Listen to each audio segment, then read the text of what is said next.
திராவிட முன்னேற்ற கழகத்தை பொறுத்தவரை பீகாரில் 10,000 ரூபாய் பெண்களுக்கு கொடுக்கப்பட்டது. தேர்தல் ஆணையம் எங்கேயும் அது தவறுன்னு சொல்லல. ஏன்னா அது ஒரு ஸ்கீமா கவர்மெண்ட் அறிவிச்சு கொண்டு வந்தாங்க. மகாராஷ்டிராவில் 2,100 ரூபாய் நம்முடைய சகோதரிகளுக்கு கொடுக்கப்பட்டது.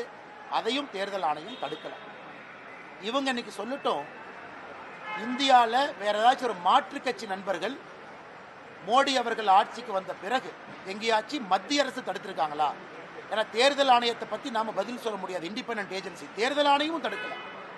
அப்படி இருக்கும் பொழுது இவராக ஒரு புரளியை கிளப்பி, இவராக கோடை காலத்திற்கு 2,000 ரூபா கொடுக்கணும்னு இவராக கிளம்பி, இதுக்கு முன்னாடி தமிழ்நாடு கோடை காலத்தில் எத்தனை பேர் இறந்திருக்கிறாங்க?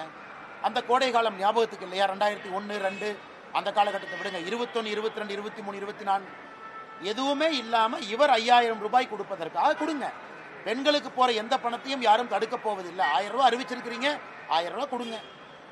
நம்முடைய கூட்டணி 2,000 ரூபாய் அறிவித்திருக்கின்றோம். ஏப்ரலுக்கு பிறகு நாங்கள் 2,000 ரூபாய் கொடுக்கிறோம். அறிவிச்சதை கொடுங்க. ஆனால் மத்திய அரசு தடுக்க போறாங்கன்னு எங்களின் மீது பொய்யை சொல்லி எதற்காக கொடுக்குறீங்க என்பதுதான் எங்களுடைய கேள்வி. அறிவிச்சதை கொடுங்க. கோடை காலத்துக்கு கொடுக்கணுமா அதையும் கொடுங்க. மக்கள் சந்தோஷமா வாங்கிக்கிட்டோம். ஆனால் இந்த ஆண்டு மட்டும்தான் கோடை காலம் தெரிஞ்சுதா, போன ஆண்டு தெரியலையா என்பதும் எங்களுடைய கேள்வி. கடந்த 2 மாசம் மட்டும் 9,000 ரூபாய் வந்து ஒரு குடும்பத்துக்கு கொடுத்துருக்காங்க. அதாவது பார்த்தீங்கன்னா பொங்கல் தொகை 3,000 ரூபாய், மகளிர் உரிமை 4,000 ரூபாய், இந்த மாதம் 5,000 ரூபாய், கிட்டத்தட்ட 9,000 ரூபாய் கொடுத்துருக்காங்க. இதுக்கான தொகை கொடுத்ததுக்கான காரணம் என்ன நினைக்கிறீங்க? தேர்தல் தான் நினைக்கிறீங்க? கொடுக்கட்டுங்கண்ணா. பொங்கலுக்கு வந்து மக்களுக்கு கொடுக்கணும், தவறு இல்லை. மாதம் கொடுக்கணும், தவறு இல்லை. கோடை காலத்துக்கு கொடுக்கணும், தவறு இல்லை.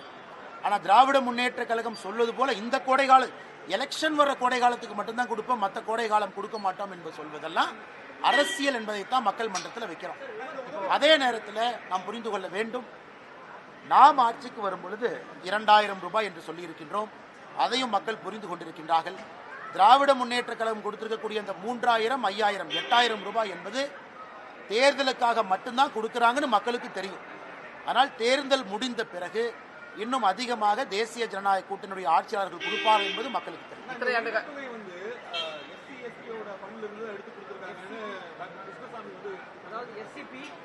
ஆனால் தமிழகத்தில் உரிமை தொகை வாங்கக்கூடிய நம்முடைய சகோதரிகள் தாய்மார்கள் 32 விழுக்காடு பட்டியல் சமுதாயத்தை சார்ந்த நம்முடைய அன்பு சகோதரிகள் தாய்மார்கள் 32%.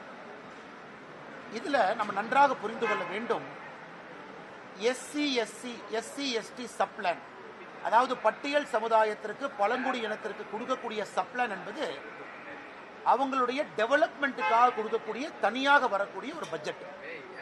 அது நேரடியாக அவர்களுக்கு அவர்களுடைய வளர்ச்சிக்காக பயன்படுத்தணும்.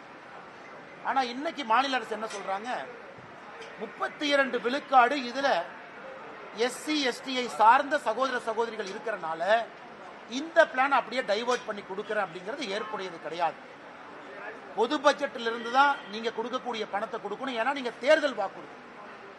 எஸ்சி எஸ்டி சப்ளான் என்பது அந்த சமுதாயத்தினுடைய வளர்ச்சிக்காக, உயர்வுக்காக, அவர்களுக்கு நல்ல திட்டங்களை கொடுப்பதற்காக கொடுக்கப்பட்டது. ஆனால் ஏற்கனவே சொன்னது போல அக்கவுண்டிங் ஃப்ராட், இது அக்கவுண்டிங் ஃப்ராடுன்னு தான் சொல்லணும். மாநில அரசை பொறுத்த வரைக்கும் அக்கவுண்டிங் ஃப்ராடு பண்ணித்தான், இந்த மாயாஜாலத்தை காட்டித்தான் மக்களை ஏமாற்றி கொண்டிருக்கின்றார்கள். நாங்கள் வளர்ச்சி அடைந்துட்டோம், நாங்கள் 11% வளர்ச்சி அடைஞ்சோம். விவசாயத்தில் எவ்வளவு வந்தீங்க? 11%ல மத்திய அரசுனால, பிஎல்ஐனால எவ்வளவு? மத்திய அரசுடைய இசிஎம்எஸ் ஸ்கீம்னால எவ்வளவு? தமிழ்நாட்டுக்கு வந்திருக்கக்கூடிய மேனுஃபேக்சரிங் எத்தனை மத்திய அரசுடைய திட்டத்தை பயன்படுத்தி வந்தாங்க? எதுவுமே இல்லாமல் பொதுவாக வெறும் வார்த்தை ஜாலங்களையும் அக்கவுண்டிங் ஃப்ராடையும் வைத்து திராவிட முன்னேற்ற கழகம் ஆட்சியில் இருக்கிறார்.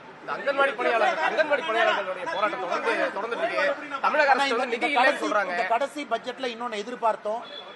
சென்னை மாநகரம் போராட்ட களமாக இருக்குது. அங்கன்வாடி, நம்முடைய அன்பு சகோதரிகள் அங்க இருக்கிறாங்க, சகோதரர்கள், பகுதிநேர ஆசிரியர் பெருமக்கள், செவிலியர்கள், ஒரே வேலைக்கு ஒரே ஊதியம் கொடுக்க வேண்டும் என்று போராடக்கூடிய டீச்சர்ஸ், ஆசிரியர் பெருமக்கள், இவங்க எல்லாத்துக்கும் இந்த பட்ஜெட்ல ஏதாச்சும் ஒரு விடிவு கிடைக்குமான்னு பார்த்தா, சார் திமுக ஆட்சியிலிருந்து போறாங்க, போகும்போது நல்லது நாள் செய்வாங்களான்னு பார்த்தா அதையும் செய்யல.